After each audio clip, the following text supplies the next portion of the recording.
Let's take you here now. Minister of Social Development, Minister Lindiwe Zulu, today visited parts of the Buffalo City Municipality where flooding from the recent torrential rains left a trail of destruction of property and tragic loss of life. Hundreds of homes were severely damaged, leaving scores of families displaced. Now, to tell us more about the purpose of the visit, we are now joined via Zoom by Social Development Minister Lindiwe Zulu. Minister, thank you so much for your time and for joining us this afternoon. Thank you very much. A very good afternoon to you and your viewers, and thank you for giving us the opportunity. Minister, now we understand the death toll has since risen in this disaster. Our last tally was standing at 8. What's your assessment uncovered today, Minister? Thank you very much. I am informed that the fatalities have actually grown. The number has gone up to about 14 people. But I've only visited 2 families that were affected where there was a loss of life. And unfortunately, both families is women-headed households, and both the people who have passed on are also young people. I think the most painful one, not that the other one is not, is to get to a mother who lost an 18-year-old who was just waiting for her matric results. She's now left with the other daughter who is also in grade 10. And then the other family we visited, that's in Tanzania, and the other family we visited is in Duncan village. And again, even with that one is a young person who lost her life. And this one in Duncan village lost her life because of the electricity wiring, which is illegal and improperly planned. We told that the person just accidentally fell onto an open wire, and that is how she passed on. But overall, what I think is very important is the connectivity that is happening, or the connection between the 3 spheres of government, national, provincial, and local. Having visited the place, I spoke to the Premier this morning, and in my visit, I was accompanied by the MEC for Social Development. I also think what is important is the unity amongst the community members, and community members working together and working with each other to support each other. This for us as government is very important. But thirdly, it is also about the non-governmental organizations. There's other stakeholders such as the Gift of the Givers, Wheels on Meals, Lottery itself, and a whole host of other smaller organizations who really stood up to support. And of course, the Department of Social Development, because we are working as a portfolio. It's ourselves, the department, and SASA. SASA being the one mainly responsible for social responsibilities. And I'm happy with what I've seen here in terms of the coordination at national, provincial, and local level. I'm sure we could do better, but I think what I've seen and the response that I have seen is very good, being a coordinated effort, including working with other partners in a coordinated effort. Now, Minister, I know you've mentioned non-governmental association as well as the community coming together. These are 2 entities that we see time and time again coming to the party in such disasters. Now, as you begin to carry out your assessment, there, how are you assuring that people do receive some help as government from the various stakeholders that you've just mentioned now? Because, Minister, we know that in the past, like in areas like in the Eastern Cape, people never receive the help they are promised, or it comes months later. I know of 3 areas in just a few months ago in the Eastern Cape, including Umtata, where there also again were lives that were lost, but also infrastructure that has been destroyed. Yes, I agree that in some instances, the agility of government leaves a lot to be desired, on the basis that the turnaround time for government to respond to this, the processes of government sometimes take long. And the reason why those processes take long is because we've got a PFMA, that we need to deal with from a point of view of procurement and all. And also we've got the accountability systems that have to be in place to make sure that there's no duplication in our services, to make sure that we are coordinated. But having said that, people do not care about your PFMA processes and all.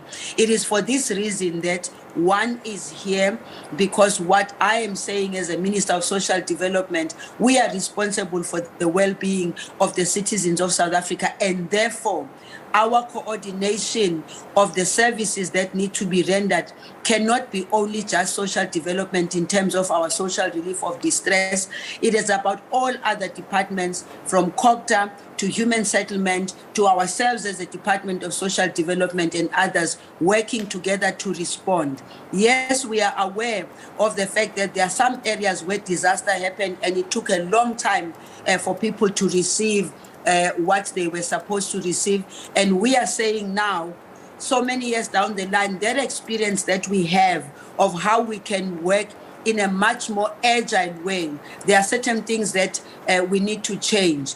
And I'm happy being here to find that the structures had set together and planned together. And by the way, by the time even the others had come to deliver whatever they needed to deliver, it was the government that had to find the shelter. It was the Department of Social Development and SASSA to find support systems, as in mattresses, blankets. It was the Department of Social Development that had to provide warm food that was delivered.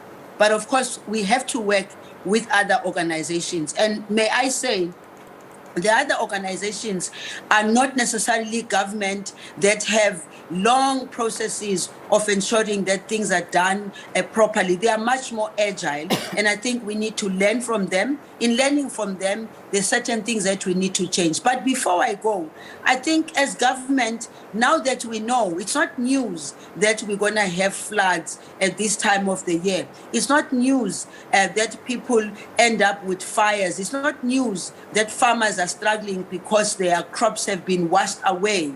Our view as a Department of Social Development is that we need to put on long-term plans. By the time this season comes, it must find us ready with systems to make sure that we assist our people. But also it's about talking to our people who are building shacks closer to the rivers, where they know that when this season comes, they are going to be washed away.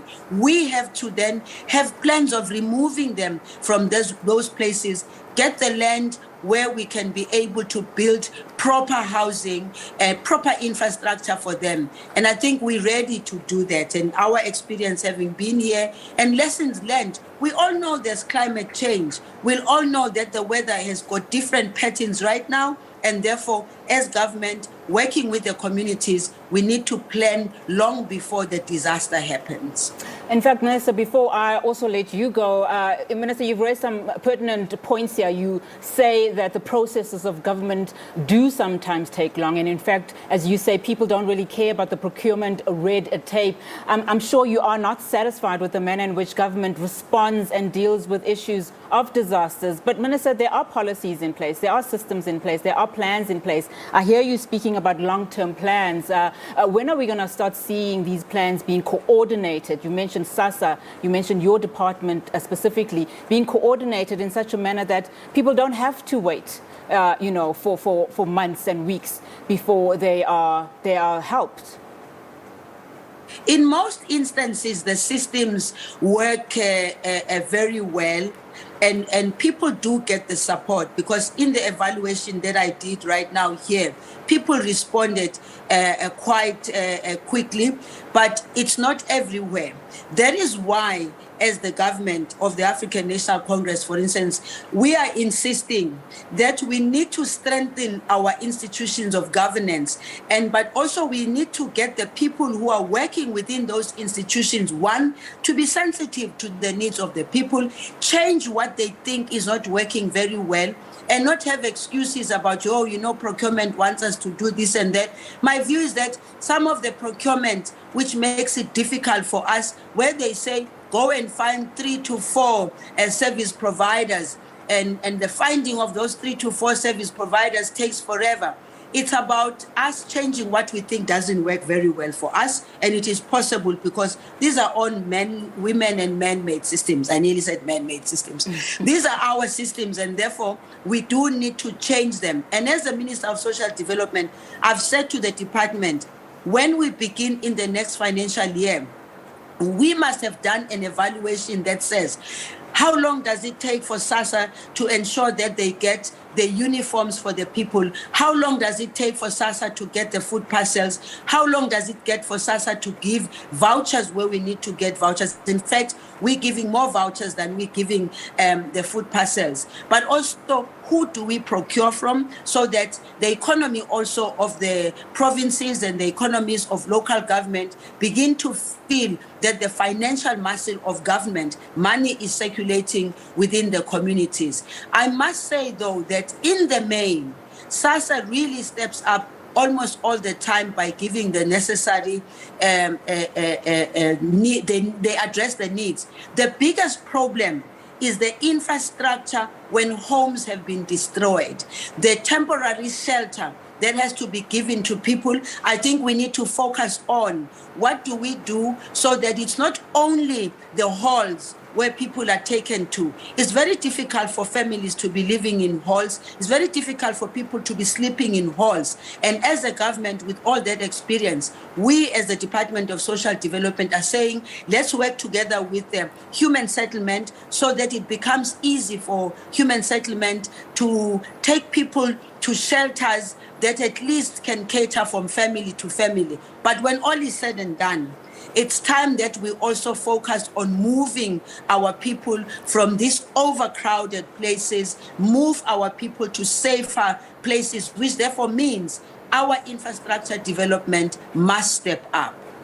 Thank you, Minister, for that. One final question, Minister. I know it's been a long day for you. You mentioned the ANC, led government. Now, ANC President, during the 110-year celebrations, mentioned the social relief of distress grant, saying that it's lifted 5 million people above the poverty line.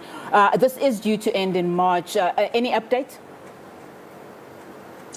We've been making the presentations on the basis of the impact of what the SRD 350 has done for our people, but we are also looking at the other support systems that we did in terms of increasing as far as the grants are concerned. But we're also looking at the very fact that some of the support that we've been given are food parcels, plus the vouchers that go up to 700 rands. And my view is that we need to find a way of consolidating all that in the plan towards the basic income grant. It's no longer a discussion of whether we need it or not. It's now a discussion of how can we do it? How can we afford it? What lessons can we learn from other countries that are implementing it?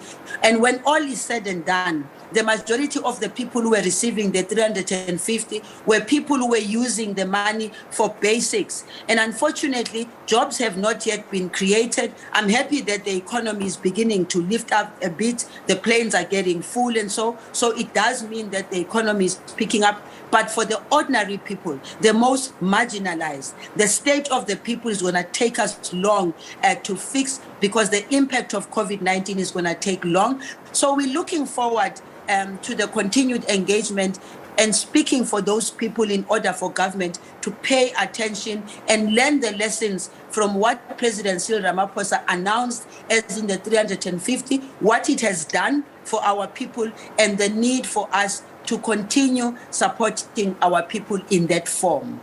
Minister, thank you so much for your time this afternoon. Always a pleasure. My pleasure.